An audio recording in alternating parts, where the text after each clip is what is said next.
مسلمان کسے کہتے ہیں؟ سید ابو الاعلیٰ مودودی۔ برادران اسلام، آج میں آپ کے سامنے مسلمان کی صفات بیان کروں گا، یعنی یہ بتاؤں گا کہ مسلمان ہونے کے لیے کم سے کم شرطیں کیا ہیں، آدمی کو کم از کم کیا ہونا چاہیے کہ وہ مسلمان کہلائے جانے کے قابل ہو۔ اس بات کو سمجھنے کے لیے سب سے پہلے آپ کو یہ جاننا چاہیے کہ کفر کیا ہے اور اسلام کیا ہے۔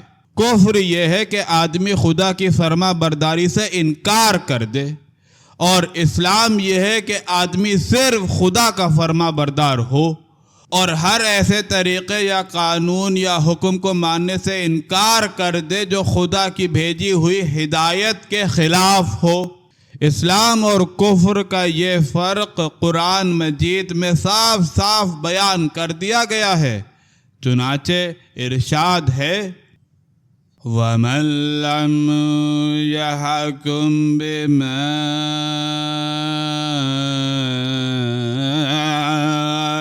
أَنزَلَ اللَّهُ فَأُولَٰئِكَ هُمُ الْكَافِرُونَ، یعنی جو خدا کی اتاری ہوئی ہدایت کے مطابق فیصلہ نہ کریں، ایسے ہی لوگ دراصل کافر ہیں۔ فیصلہ کرنے سے یہ مراد نہیں ہے کہ عدالت میں جو مقدمہ جائے بس اسی کا فیصلہ خدا کی کتاب کے مطابق ہو، بلکہ دراصل اس سے مراد وہ فیصلہ ہے جو ہر شخص اپنی زندگی میں ہر وقت کیا کرتا ہے۔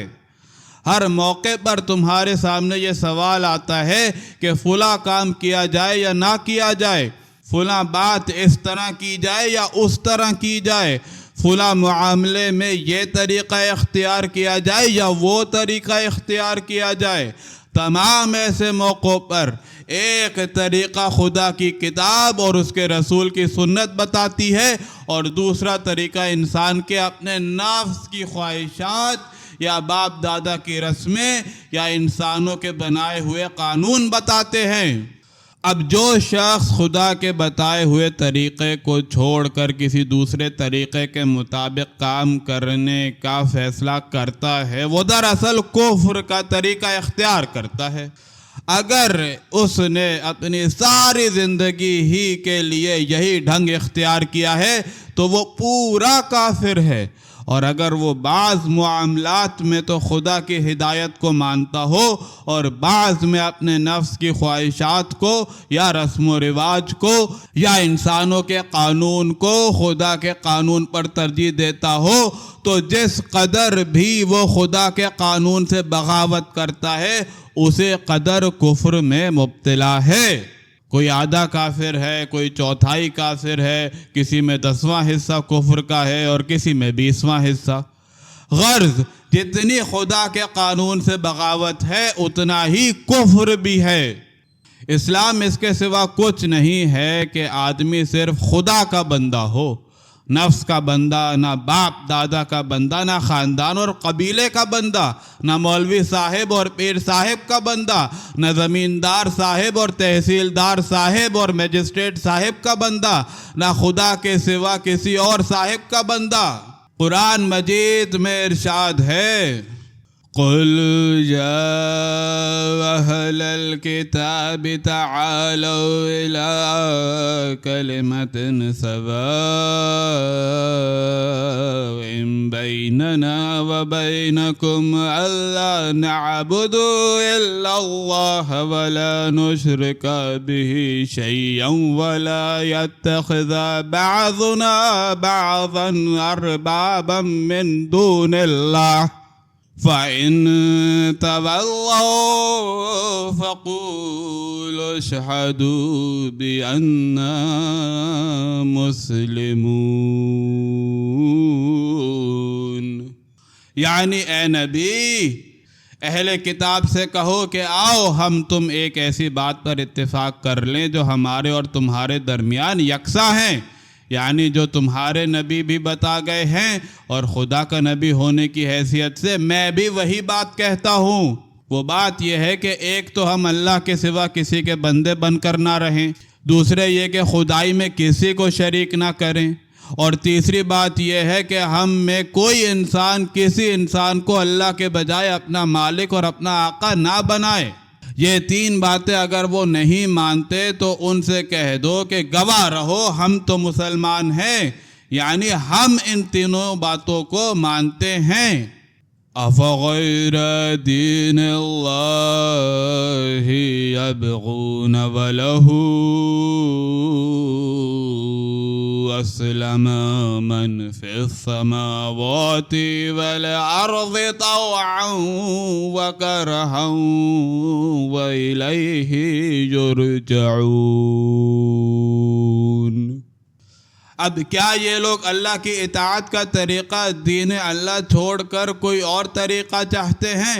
حالانکہ آسمان اور زمین کی ساری چیزیں چاروں ناچار اللہ ہی کی تابع فرمان مسلم ہیں اور اسی کی طرف سب کو پلٹنا ہے۔ ان دونوں آیتوں میں ایک ہی بات بیان کی گئی ہے، یعنی یہ کہ اصلی دین خدا کی اطاعت اور فرما برداری ہے۔ خدا کی عبادت کے معنی یہ نہیں ہے کہ بس 5 وقت اس کے آگے سجدہ کر لو، بلکہ اس کی عبادت کے معنی یہ ہے کہ رات دن میں ہر وقت اس کے احکام کی اطاعت کرو، جس چیز سے اس نے منع کیا ہے اس سے رک جاؤ، جس چیز کا اس نے حکم دیا ہے اس پر عمل کرو۔ ہر معاملے میں یہ دیکھو کہ خدا کا حکم کیا ہے، یہ نہ دیکھو کہ تمہارا اپنا دل کیا کہتا ہے، تمہاری عقل کیا کہتی ہے، باپ دادا کیا کر گئے ہیں، خاندان اور برادری کی مرضی کیا ہے، جناب مولوی صاحب قبلہ اور جناب پیر صاحب قبلہ کیا فرماتے ہیں، اور فلاں صاحب کا کیا حکم ہے، اور فلاں صاحب کی کیا مرضی ہے۔ اگر تم نے خدا کے حکم کو چھوڑ کر کسی کی بات بھی مانی تو خدائی میں اس کو شریک کیا، اس کو وہ درجہ دیا جو صرف خدا کا درجہ ہے۔ حکم دینے والا تو صرف خدا ہے۔ ان الحکم الا للہ، فیصلے کا سارا اختیار اللہ کو ہے۔ بندگی کے لائق تو صرف وہ ہے جس نے تمہیں پیدا کیا اور جس کے بلبوتے پر تم زندہ ہو۔ زمین اور آسمان کی ہر چیز اسی کی اطاعت کر رہی ہے۔ کوئی پتھر کسی پتھر کی اطاعت نہیں کرتا، کوئی درخت کسی درخت کی اطاعت نہیں کرتا، کوئی جانور کسی جانور کی اطاعت نہیں کرتا۔ پھر کیا تم جانوروں اور درختوں اور پتھروں سے بھی گزرے ہو گئے ہو کہ وہ تو صرف خدا کی اطاعت کریں اور تم خدا کو چھوڑ کر انسانوں کی اطاعت کرو؟ یہ ہے وہ بات جو قرآن کی ان دونوں آیتوں میں بیان فرمائی گئی ہے۔ اب میں آپ کو بتانا چاہتا ہوں کہ کفر اور گمراہی دراصل نکلتی کہاں سے ہے۔ قرآن مجید ہم کو بتاتا ہے کہ اس کمبخت بلا کے آنے کے 3 راستے ہیں۔ پہلا راستہ انسان کے اپنے نفس کی خواہشات ہیں۔ وَمَنْ أَضَلُّ مِمَّنِ اتَّبَعَ هَوَاهُ بِغَيْرِ هُدًى مِّنَ اللَّهِ إِنَّ اللَّهَ لَا يَهْدِي الْقَوْمَ الظَّالِمِينَ،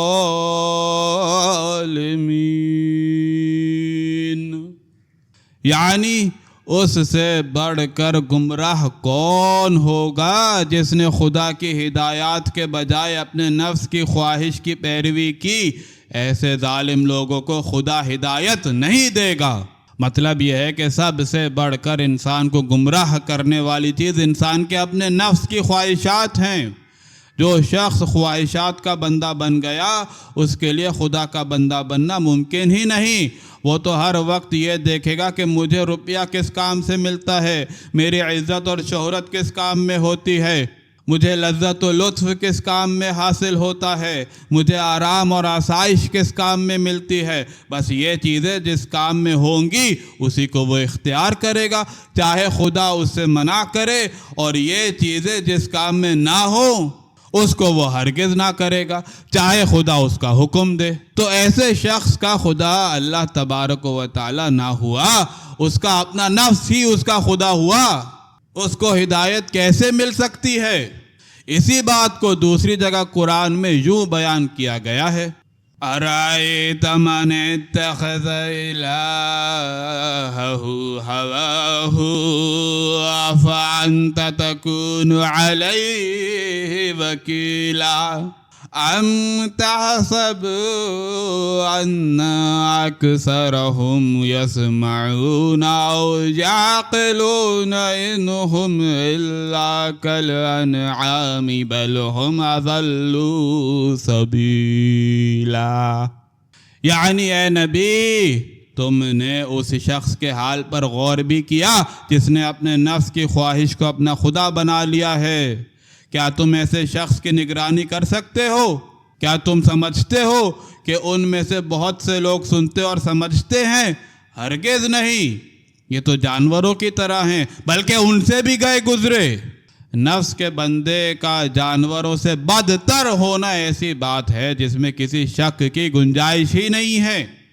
کوئی جانور آپ کو ایسا نہ ملے گا جو خدا کی مقرر کی ہوئی حد سے آگے بڑھتا ہو۔ ہر جانور وہی چیز کھاتا ہے جو خدا نے اس کے لیے مقرر کی ہے، اسی قدر کھاتا ہے جس قدر اس کے لیے مقرر کی ہے، اور جتنے کام جس جانور کے لیے مقرر ہیں بس اتنے ہی کرتا ہے۔ مگر یہ انسان ایسا جانور ہے کہ جب یہ اپنی خواہش کا بندہ بنتا ہے تو وہ حرکتیں کر گزرتا ہے جن سے شیطان بھی پناہ مانگے۔ یہ تو گمراہی کے آنے کا پہلا رستہ ہے۔ دوسرا رستہ یہ ہے کہ باپ دادا سے جو رسم و رواج، جو عقیدے اور خیالات، جو رنگ ڈھنگ چلے آ رہے ہیں، آدمی ان کا غلام بن جائے اور خدا کے حکم سے بڑھ کر ان کو سمجھے، اور اگر ان کے خلاف خدا کا حکم اس کے سامنے پیش کیا جائے تو کہے کہ میں تو وہی کروں گا جو میرے باپ دادا کرتے تھے اور جو میرے خاندان اور قبیلے کا رواج ہے۔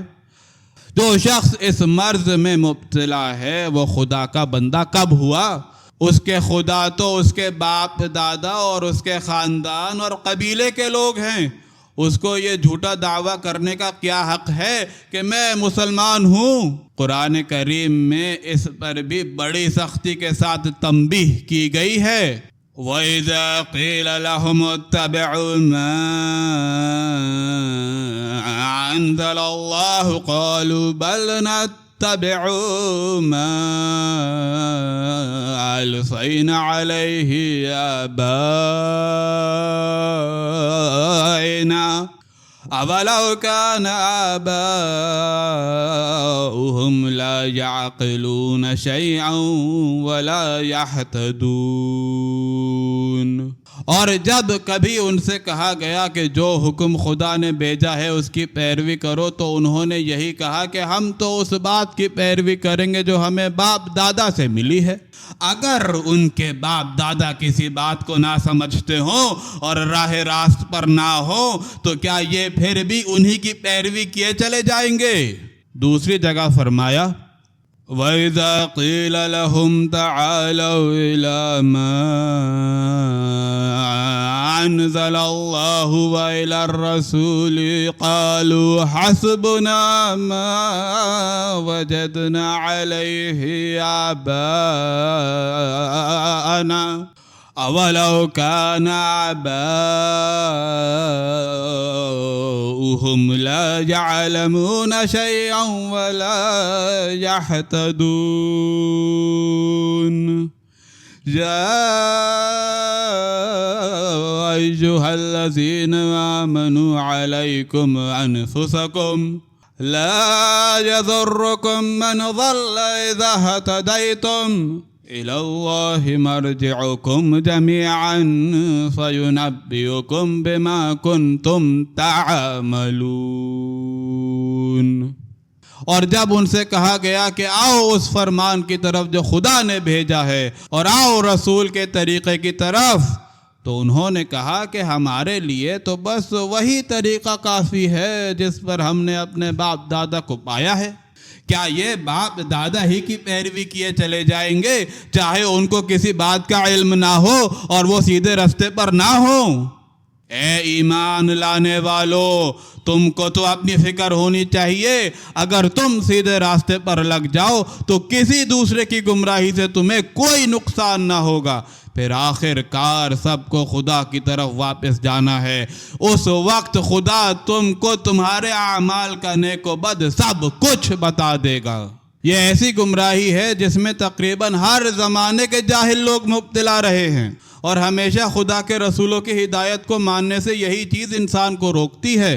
حضرت موسیٰ علیہ السلام نے جب لوگوں کو خدا کی شریعت کی طرف بلایا تھا، اس وقت بھی لوگوں نے یہی کہا تھا، اجئتنا لتلفتنا عما وجدنا علیہ آباءنا، کیا تو ہمیں اس راستے سے ہٹانا چاہتا ہے جس پر ہم نے اپنے باپ دادا کو پایا ہے؟ حضرت ابراہیم نے جب اپنے قبیلے والوں کو شرک سے روکا تو انہوں نے بھی یہی کہا تھا، وجدنا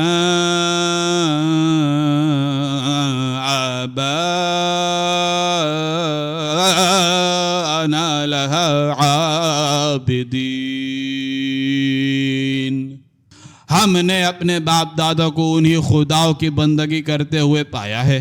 غرض اسی طرح ہر نبی کے مقابلے میں لوگوں نے یہی حجت پیش کی ہے کہ تم جو کہتے ہو یہ ہمارے باپ دادا کے طریقے کے خلاف ہے، اس لیے ہم اسے نہیں مانتے۔ چنانچہ قرآن میں ارشاد ہے، وَكَذَلِكَ مَا أَرْسَلْنَا مِنْ قَبْلِكَ فِي قَرْيَةٍ مِّن نَّذِيرٍ إِلَّا قَالَ مُتْرَفُوهَا إِنَّا وَجَدْنَا آبَاءَنَا عَلَى أُمَّةٍ وَإِنَّ عَلَى آثَارِهِم مُقْتَدُونَ قَالَ أَوَلَوْ جِئْتُكُمْ بِأَهْدَىٰ مِمَّا وَجَدتُّمْ عَلَيْهِ آبَاءَكُمْ قَالُوا إِنَّا بِمَا أُرْسِلْتُمْ بِهِ كَافِرُونَ فانتقمنا منهم فانظر كيف كان عاقبة المكذبين، یعنی ایسا ہی ہوتا رہا ہے کہ جب کبھی ہم نے کسی بستی میں کسی ڈرانے والے یعنی پیغمبر کو بھیجا تو اس بستی کے کھاتے پیتے لوگوں نے یہی کہا کہ ہم نے اپنے باپ دادا کو ایک طریقے پر پایا ہے اور ہم انہی کے قدم بقدم چل رہے ہیں۔ پیغمبر نے ان سے کہا، اگر میں اس سے بہتر بات بتاؤں جس پر تم نے اپنے باپ دادا کو پایا ہے تو کیا پھر بھی تم اپنے باپ دادا ہی کی پیروی کیے چلے جاؤ گے؟ انہوں نے جواب دیا کہ ہم اس بات کو نہیں مانتے جو تم لے کر آئے ہو۔ پس جب انہوں نے یہ جواب دیا تو ہم نے بھی ان کو خوب سزا دی، اور اب دیکھ لو کہ ہمارے احکام کو جھٹلانے والوں کا کیا انجام ہوا ہے۔ یہ سب کچھ بیان کرنے کے بعد اللہ تعالیٰ فرماتا ہے کہ یا تو باپ دادا ہی کی پیروی کر لو یا پھر ہمارے ہی حکم کی پیروی کرو، یہ دونوں باتیں ایک ساتھ نہیں ہو سکتی۔ مسلمان ہونا چاہتے ہو تو سب کو چھوڑ کر صرف اس بات کو مانو جو ہم نے بتائی ہے۔ وَإِذَا قِيلَ لَهُمُ اتَّبِعُوا مَا أَنزَلَ اللَّهُ قَالُوا بَلْ نَتَّبِعُ مَا وَجَدْنَا عَلَيْهِ آبَاءَنَا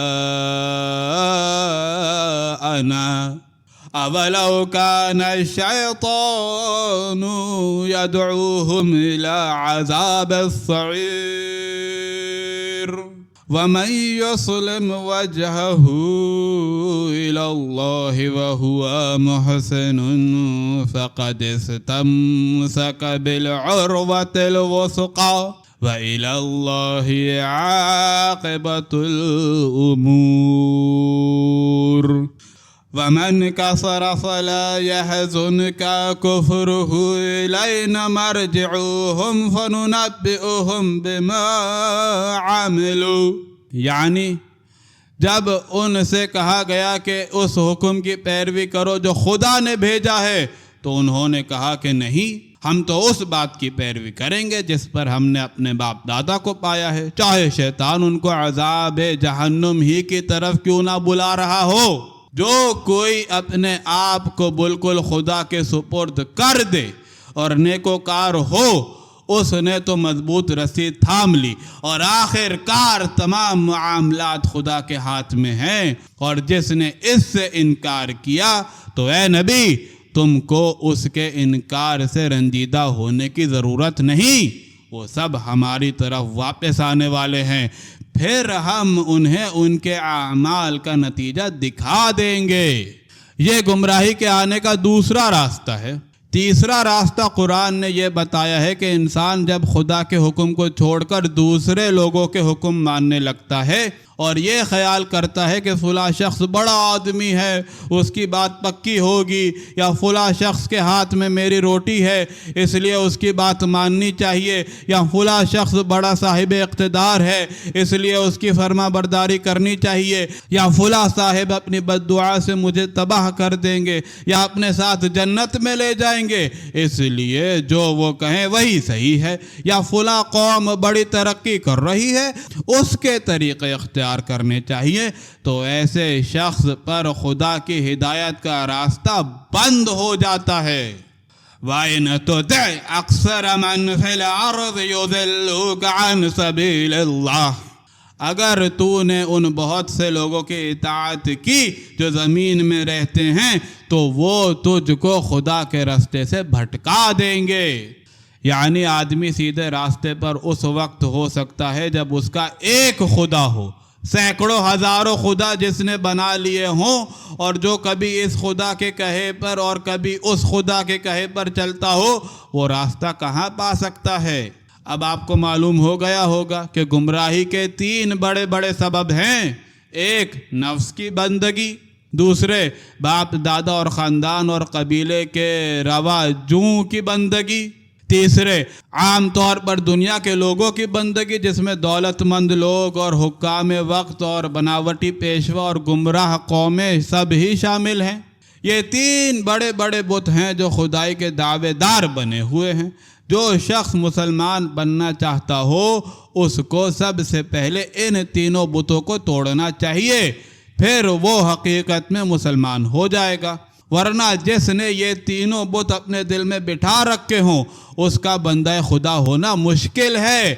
وہ دن میں 5 وقت کی نمازیں پڑھ کر اور دکھاوے کے روزے رکھ کر اور مسلمانوں کسی شکل بنا کر انسانوں کو دھوکہ دے سکتا ہے، خود اپنے نفس کو بھی دھوکہ دے سکتا ہے کہ میں پکا مسلمان ہوں، مگر خدا کو دھوکہ نہیں دے سکتا۔ بھائیوں، آج میں نے آپ کے سامنے جن 3 بتوں کا ذکر کیا ہے ان کی بندگی اصلی شرک ہے۔ آپ نے پتھر کے بت تو توڑ دیے، اینٹ اور چونے سے بنے ہوئے بت خانے ڈھا دیے، مگر سینوں میں جو بت خانے بنے ہوئے ہیں ان کی طرف کم توجہ کی۔ سب سے زیادہ ضروری بلکہ مسلمان ہونے کے لیے اولین شرط ان بتوں کو توڑنا ہے۔ اگرچہ میرا خطاب تمام مسلمانوں سے ہے اور مجھے یقین ہے کہ ساری دنیا اور تمام ہندوستان میں مسلمان جس قدر نقصان اٹھا رہے ہیں وہ انہی 3 بتوں کی پوجا کا نتیجہ ہے، مگر چونکہ اس وقت میرے سامنے میرے پنجابی بھائی ہیں اس لیے خاص طور پر ان سے کہتا ہوں کہ آپ کی تباہی اور آپ کی ذلت اور مصیبت کی جڑ یہ 3 چیزیں ہیں جو آپ نے ابھی مجھ سے سنی ہیں۔ آپ اس پنجاب کی سرزمین میں 1.5 کروڑ سے زیادہ ہیں، اس صوبے کی آبادی میں آدھے سے زیادہ آپ ہیں اور آدھے سے کم میں دوسری قومیں ہیں، مگر اتنی بڑی قوم ہونے کے باوجود یہاں آپ کا کوئی وزن نہیں ہے۔ بعض نہایت قلیل التعداد قوموں کا وزن آپ سے بڑھ کر ہے۔ اس کی وجہ پر بھی آپ نے کبھی غور کیا؟ اس کی وجہ صرف یہ ہے کہ نفس کی بندگی، خاندانی رواجوں کی بندگی اور خدا کے سوا دوسرے انسانوں کی بندگی نے آپ کی طاقت کو اندر سے کھوکھلا کر دیا ہے۔ آپ میں راجپوت ہیں، گکھڑ ہیں، مغل ہیں، جاٹ ہیں اور بہت سی قومیں ہیں۔ اسلام نے ان سب قوموں کو ایک قوم، ایک دوسرے کا بھائی، ایک پختہ دیوار بننے کے لیے کہا تھا جس کی اینٹ سے اینٹ جڑی ہوئی ہو، مگر آپ اب بھی وہی پرانے ہندوانہ خیالات لیے ہوئے بیٹھے ہیں۔ جس طرح ہندوؤں میں الگ الگ گوتے ہیں اسی طرح آپ میں بھی اب تک قبیلے الگ ہیں۔ آپس میں مسلمانوں کی طرح شادی بیاہ نہیں، ایک دوسرے سے برادری اور بھائی چارہ نہیں، زبان سے آپ ایک دوسرے کو مسلمان بھائی کہتے ہیں، مگر حقیقت میں آپ کے درمیان وہی سب امتیازات ہیں جو اسلام سے پہلے تھے۔ ان امتیازات نے آپ کو ایک مضبوط دیوار نہیں بننے دیا۔ آپ کی ایک ایک اینٹ الگ ہے۔ آپ نہ مل کر اٹھ سکتے ہیں اور نہ مل کر کسی مصیبت کا مقابلہ کر سکتے ہیں۔ اگر اسلام کی تعلیمات کے مطابق آپ سے کہا جائے کہ توڑو ان امتیازات کو اور آپس میں پھر ایک ہو جاؤ، تو آپ کیا کہیں گے؟ بس وہی ایک بات، یعنی ہمارے باپ دادا سے رواج چلے آ رہے ہیں، ان کو ہم نہیں توڑ سکتے۔ اس کا جواب خدا کی طرف سے کیا ملتا ہے؟ بس یہی کہ تم نہ توڑو ان رواجوں کو، نہ چھوڑو ہندوانہ رسموں کی تقلید کو، ہم بھی تم کو ٹکڑے ٹکڑے کر دیں گے اور تمہاری کثرت تعداد کے باوجود تم کو ذلیل و خوار کر کے دکھائیں گے۔ اللہ نے آپ کو حکم دیا تھا کہ تمہاری وراثت میں لڑکے اور لڑکیاں سب شریک ہیں۔ آپ اس کا جواب کیا دیتے ہیں؟ یہ کہ ہمارے باپ دادا کے قانون میں لڑکے اور لڑکیاں شریک نہیں ہیں، اور یہ کہ ہم خدا کے قانون کے بجائے باپ دادا کا قانون مانتے ہیں۔ خدا را مجھے بتائیے، کیا اسلام اسی کا نام ہے؟ آپ سے کہا جاتا ہے کہ اس خاندانی قانون کو توڑیے، آپ میں سے ہر شخص کہتا ہے کہ جب سب توڑیں گے تو میں بھی توڑ دوں گا، ورنہ اگر دوسروں نے لڑکی کو حصہ نہ دیا اور میں نے دے دیا تو میرے گھر کی دولت تو دوسروں کے پاس چلی جائے گی، مگر دوسرے کے گھر کی دولت میرے گھر میں نہ آئے گی۔ غور کیجئے کہ اس جواب کے کیا معنی ہیں۔ کیا خدا کے قانون کی اطاعت اسی شرط سے کی جائے گی کہ دوسرے اطاعت کرے تو آپ بھی کریں گے؟ کل آپ کہیں گے کہ دوسرے زنا کریں گے تو میں بھی کروں گا، دوسرے چوری کریں گے تو میں بھی کروں گا، غرض دوسرے جب تک سب گناہ نہ چھوڑیں گے میں بھی اس وقت تک سب گناہ کرتا رہوں گا۔ بات یہ ہے کہ اس معاملے میں تینوں بتوں کی پرستش ہو رہی ہے۔ نفس کی بندگی بھی ہے، باپ دادا کی بندگی بھی، اور مشرق قوموں کی بندگی بھی، اور تینوں کے ساتھ اسلام کا دعویٰ بھی۔ یہ صرف دو مثالیں ہیں، ورنہ آنکھیں کھول کر دیکھا جائے تو بے شمار اسی قسم کے امراض آپ کے اندر پھیلے ہوئے نظر آئیں گے، اور ان سب میں آپ یہی دیکھیں گے کہ کہیں ایک بت کی پرستش ہے اور کہیں دو بتوں کی اور کہیں تینوں بتوں کی۔ جب یہ بت پوجے جا رہے ہوں اور ان کے ساتھ اسلام کا دعویٰ بھی ہو تو آپ کیسے امید کر سکتے ہیں کہ آپ پر ان رحمتوں کی بارش ہوگی جن کا وعدہ سچے مسلمانوں سے کیا گیا ہے؟